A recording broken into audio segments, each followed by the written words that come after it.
Hello everyone, BrickFox here, and today I'll be taking a brief look at some new content for Starfinder through Fantasy Grounds. Legendary Planet is brought to us by the Legendary Games team. Branding themselves as an all-star team of authors and designers, Legendary Planet is written and developed by the former Pathfinder scenario and Adventure Path content creators. While an independent team, you can actually find all of the Legendary Planet content for sale on Paizo's official website. However, with this module, because it is a Fantasy Grounds module, you will have to purchase this on the Fantasy Grounds website or on Steam for $3.99. This does, however, require an active subscription or a one-time purchase for the Fantasy Grounds full or ultimate license, as well as a one-time purchase for the Starfinder rule set. So let's go ahead and take a look at the module itself. I'm going to pop open the data library, and you'll see that I already have this loaded. For you to load it, you'll just go into modules and you'll click load under the Legendary Planet Player's Guide. And I have this checked because I want the players to be able to see this content. If I did not, however, I'll just throw the X on there. Okay, so let's go ahead and take a look at it. Pop open the reference manual. And you'll see under the introduction, we have the cover. I already popped this open for you guys to look at. It's sort of a high fantasy / sci-fi pulp, old school art style, and I personally like that stuff. I think it's really cool. And we'll go to the credits, and you'll see that we have everybody who's involved in this, as well as the regular game team members. Legendary Games, their website is makeyourgamelegendary.com. That is their official website. The publisher, Jason Nelson, goes on to tell us a little bit about the setting itself and what the book is about. And they also talk about how Legendary Games was actually founded on the principle of delivering first-class product for your gaming experience. Okay, let's go ahead and we'll look at the player's guide here. And I'm just going to read an excerpt here, and you'll see that the Legendary Planet Adventure Path firmly grounds itself in the Sword and Planet genre. For those unfamiliar with the history and connotations of this term, Sword and Planet storytelling usually takes the fantastical swashbuckling tales of old and places them on unfamiliar worlds, often those with differing levels of technology from what the transplanted protagonist has experienced on his or her homeworld. When applied to a role-playing game, players can expect fantastical magic, exotic planets, alien cultures, and strange technology.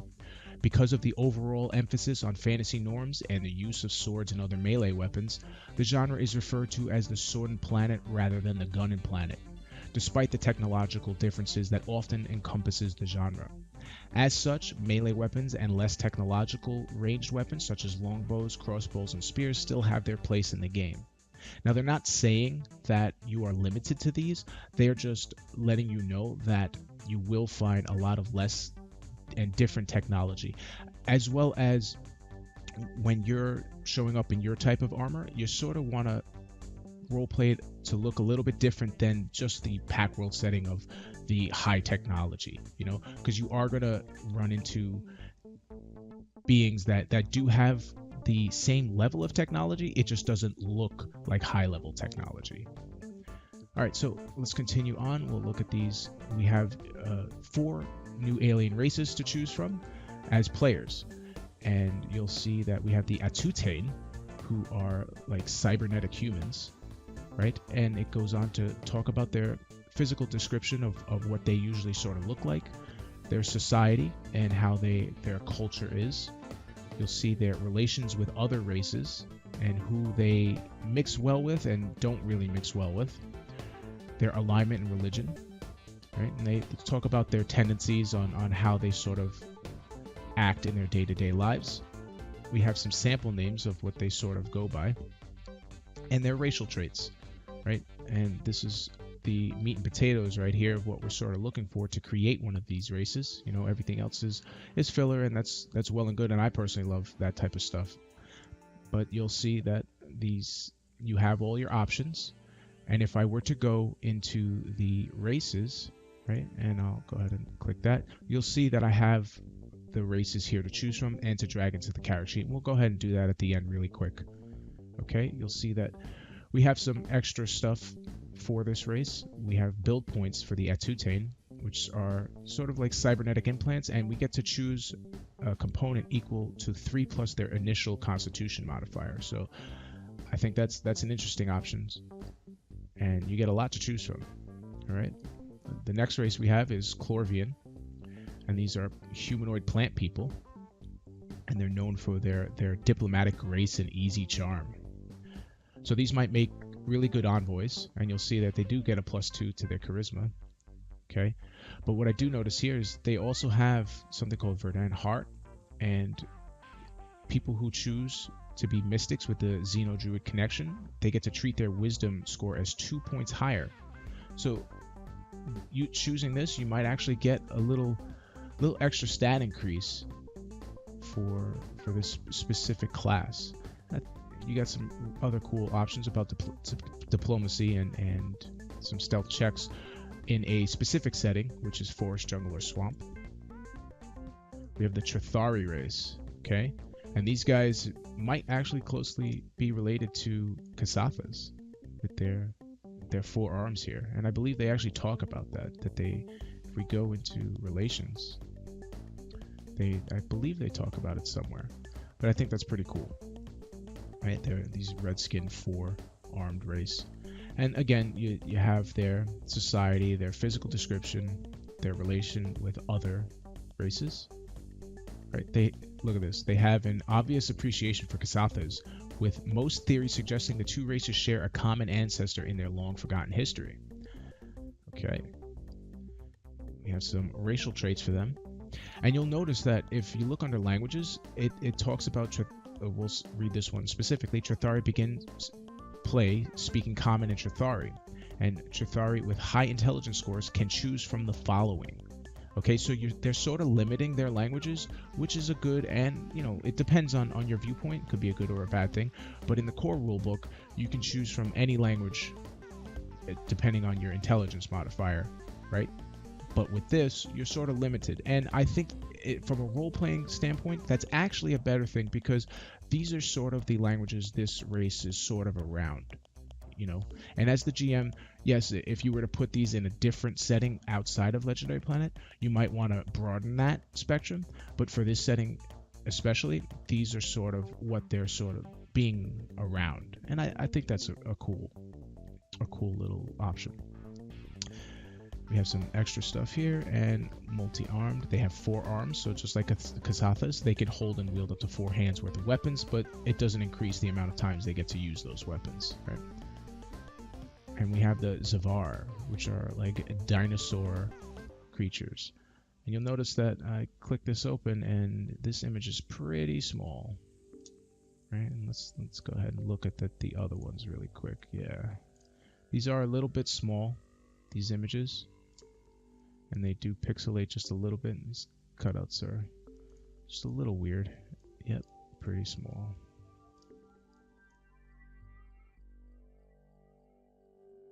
Yeah, and they sort of pixelate a bit. Okay, and I do wish those were a little bit bigger. All right, so this guy, you know what he looks like? He looks like one of those, one of the characters from Gargoyles. If you remember that show from the 90s, that animated show. It's a great show. But yeah, he definitely looks like something out of there. Alright, so these Savar, they're winged saurian humans with an eclectic range of ethnic distinctions. So these guys look like salamanders, dinosaurs, and even dragons. Okay. Very cool. Physical description. Some names for them. Again, racial traits. These guys have climb speeds, dark vision, right? And they do have wings, so they get to float, and they get some bonuses to that stuff. They don't get to fly freely. I believe like gusts of air can help them with gliding, etc. Okay, very cool. They have some vital statistics, and they talk about their adulthood. Okay, intuitive, self-taught, and trained. Okay, talks about their height and weight. So we have in the character options here. Let's take a look at this. All right, we have level, range, and focus. So they go on to talk about the adventure path and how you don't want to sort of try to min-max just being great at one thing. You sort of want to have a versatile specialization because of all the different types of planets you're going to. Okay, combatants and armaments. Okay, and they'll talk about your weapons and your armors and how you should style it aesthetically as opposed to being the regular packed world setting of how everything looks. The skills, they go on to talk about your skills and what's suited better for the game and what's not as great, but certainly everything that you have available to you in Starfinder is perfectly fine to use in this setting. Their languages, these have specific new languages that you could choose from, and that it might be a good idea to choose from some of these or figure out how to read some of these using some of your added benefits, either using comprehend languages, share languages, etc. We have the alignments of deities. We have some new deities here that you can choose from. Okay, very cool.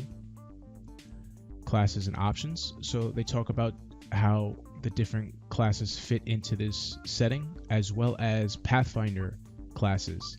Now you can, in Starfinder, port over your Pathfinder classes, and there is a way to do that using the Starfinder rulebook. And if you were to look at your reference manual there, I will go ahead and just fast forward to it, and you'll see there is a character conversion chapter for legacy classes, legacy races, etc. And it sort of tells you how to do this. And like I said, this is in the Starfinder core rulebook, not in the Legendary Planet. But if you were to choose a alchemist, for example, this will tell you how to create an alchemist in the Starfinder setting. Okay, so, and they're telling you how using a Pathfinder character is totally fine in this Starfinder world as long as you convert it properly. Okay, we have themes and archetypes. They talk about how the themes work into your setting. And the feats as well. They talk about how no one feat available is better suited for another. And then we have campaign traits. Okay, campaign traits are sort of traits specifically designed to tie your character into a campaign storyline and then give you a reason to begin your adventure, right? And they actually have quite a few here. Okay, and I believe that from what I can read, that these are added bonuses on top of your theme as well. So you do get some penalties and some pluses for doing certain character campaign traits, and you also get your added bonuses for your theme as well. So these are actually pretty cool options that you can go for. And then in the back cover, we have just the end of this, and it just gives us a synopsis of what the Legendary Planet setting is. Okay, so that's basically it with that. Let's go ahead and take a look at populating the races on a character. Okay, so let's hit a new character. Let's just throw a portrait on here. All right. I don't see any portraits for the player's guide, but we'll just go ahead and throw that on there, and we'll just make him for Alpha. Okay. And let's take a look at the races. All right, so we can get that from here, or we can go ahead here and click that open as well. Okay, and it tells us exactly what we need to know. All right, so let's go ahead and let's take that Savar and let's throw him in the race, and let's see what gets populated. They gain the race Savar, their trait Bite added, trait Climber, trait starting languages, speed, greed, dark vision, and vestigial wings. And you'll see that everything got populated properly. Their scores automatically were populated once I dragged this over. And we'll go into abilities and we'll see our racial traits here. Okay, so we do have our Bite. Does that get populated here? No, it does not. So we would go ahead and we would have to put this into a weapon ourselves. Okay, we have Climber. We have a climb speed of 30. Right, and all of this got put in. And does that go into the notes? No. All right, so we would have to add this ourselves. We would just write common and draconic, and we would just add those ourselves. No big deal. Okay, and that's pretty much it. Yep, I don't see anything else. All right, awesome. So, like I said, we got some pros and cons here, and just to go over that really quick, I think for $3.99, getting 4 fully developed playable races with the provided information regarding their alignments and culture, like they really put their time in to these races. I think that that's a great pro to getting this content. Plus, we also get that wide assortment of campaign traits to help integrate our character into this planet setting. And I think that's awesome. There was plenty to choose from, and even if I were not going to use the Legendary Planet campaign setting, I would definitely like to bring those into my home world, right? My homebrew setting. As far as the cons for this, I think the images could be a bit larger in resolution. They are pretty small and pixelate very easily, and I think especially with the Fantasy Grounds Unity engine coming out, and hopefully in the next couple months, that we definitely will be able to handle higher resolution images without an issue, without bogging down the system. And I think the lower resolution images are just going to, it's just not as pleasant to show your players, you know? But like I said, overall for $3.99, it's definitely a great buy, even if you're not going to use this setting and you just want some extra homebrew options. This would be a great pickup. Now, if you have any questions about anything in this video or are looking for help with another issue, Fantasy Grounds or Starfinder related, feel free to reach me in the comments down below, or if you'd like, you can contact me through the Fantasy Grounds College Discord, which you can find through fantasygroundscollege.net, and I will place a link down below as well. Now, if you like what you saw, please feel free to subscribe, like, share. All of that is appreciative. I just want to thank you all for watching, and I will see you next time.